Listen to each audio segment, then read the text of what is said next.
and I just have the association every time I hear that name, I think of that character. Got me feeling okay, better believe it, baby.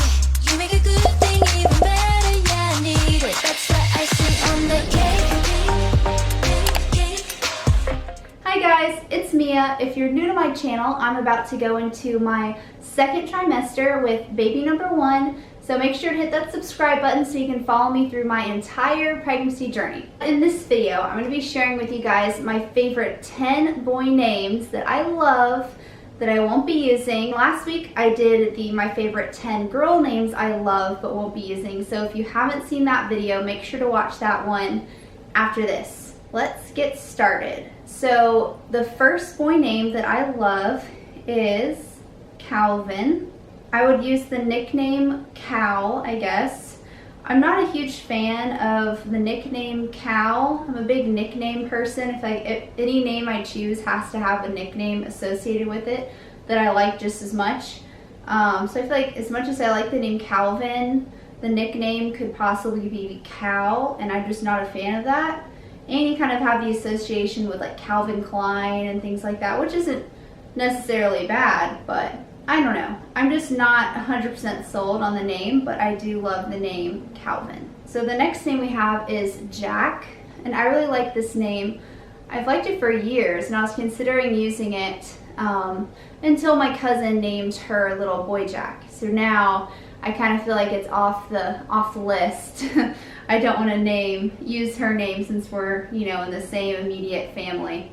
So I feel like can't really use Jack anymore, but I do love the name Jack. It's so cute for a little boy. Third name is Rhett, and I kind of think of Gone with the Wind. It's that really old movie with the couple, Scarlett and Rhett. The name Rhett I really love it. It's like really masculine. It's definitely not too common. At least I haven't heard it a lot.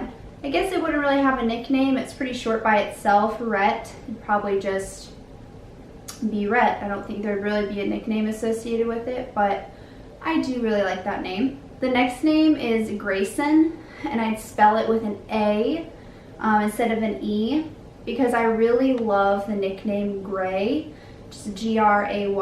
I love that name.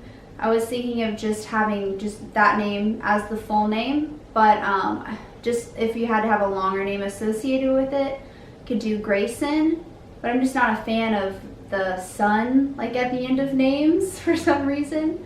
So I'm not sure how I feel about Grayson, but I do love the name Gray, so maybe I would just use that by itself. So the next name is Liam, and I'm not a huge fan of this name just because it's so popular. It's like #1 name last year. It was either 2019, which would be this year, or 2018. I'm not sure which year it was that it was #1 name, but so Liam is really, really popular. Even though I don't personally know anyone named Liam, apparently it's really popular. So I probably wouldn't use it for that reason. I really do like the name though.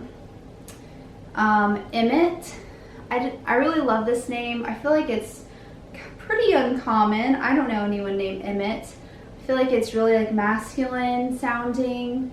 I don't know what nickname you would have for Emmett though, because you wouldn't call a guy like M. So I'm not really sure what a nickname would be for Emmett, but I do really like that name. The next name is Jackson, but with an X. I don't like the name when it's with the CK. I like it better with the X for some reason. And I really love the nickname Jax, just Jax. I think that's really cute for a little boy. So you name Jax, or have the nickname Jax, with the full name being Jackson. So I really like that. The next name is Asher. I really like this name too. It kind of, for the nickname for Ash would be, or Asher could be Ash. And it reminds me of the show Pokemon, where the Pokemon guy, his name's Ash.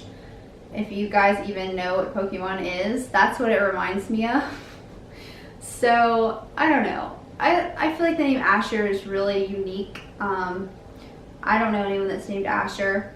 I would still possibly use it, but yeah, so the name Asher, it's really, really unique. The next name is Houston, and that's a family name. That's my grandma's maiden name, and it's spelled Huston instead of spelt like Houston, Texas with the O. It's just Huston. But I really like Houston. I feel like you can even use it for a middle name. Might be easy to use that as a middle name. But yeah, so it's a family associated name is why it's on the list. I can maybe see myself using it.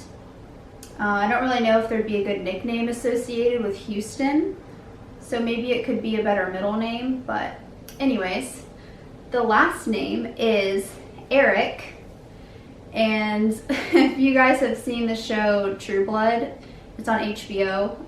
It's like a vampire show. Most of you probably have never heard of it, but if you have, one of the people in that show is named Eric, and I just have the association every time I hear that name, I think of that character. I feel like that's really common for a lot of people though. Whenever I watch these videos, they always go off of names they've heard in movies and TV shows, and they always associate it, you know, with that person. But that's kind of the way it is for Eric. I love his character on the show, so I just like the name Eric. But like in general, I'm not sure if I like the name, like if I would use the name Eric, but I do like it for the association with that show.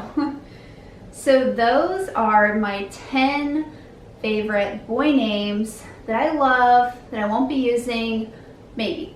I might use one of those in the future, but I'm pretty sure we do know what we're gonna name our baby, if it's a girl, and then if it's a boy. We do have the top names picked out already. So if I were to use one of these names, it would be for a future baby. and I'll be sharing those, or I won't be sharing those names until the baby comes.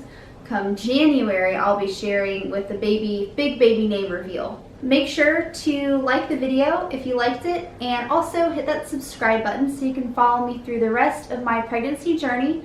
Some videos are going to be coming up. I want to do first trimester must-haves because I'm about to come to the very end to my first trimester. Thank goodness, because I'm hoping and praying to have no more nausea, or at least relief, a little relief, because I've had really bad nausea. So I'm going to do the first trimester must-haves because I really do have lots of tips and things I tried that I really want to share with you guys if you're going through the same thing, to try to help you out. And also I wanted to do, what was I going to do? The what to expect at your doctor's appointments during your first trimester. So those are the next 2 videos that I'm going to be making for you guys, and we have a new video every Wednesday. So I really hope to see you guys in the next one. Bye!